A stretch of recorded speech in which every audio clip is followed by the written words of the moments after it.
Kahit maliit ang kita mo ngayon, dapat makapagtabi ka pa rin ng pera. Importante ito, hindi lang bilang safety net, kundi para makagawa ka ng moves para sa mga susunod nating tips.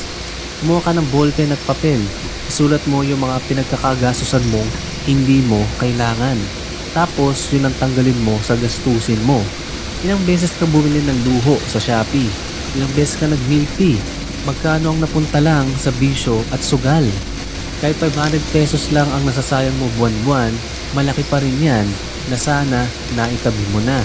Kaya unahin mong bayaran ang sarili mo, hindi si online casino, si meal fee at si online shopping. At kapag naging habit mo yan, may maipon ka kahit hindi kalakihan ang sahod mo. Pero bago tayo magpatuloy, kung gusto mo laging updated sa ganitong uri ng content, like and subscribe at pakihit na rin ang notification bell. Salamat!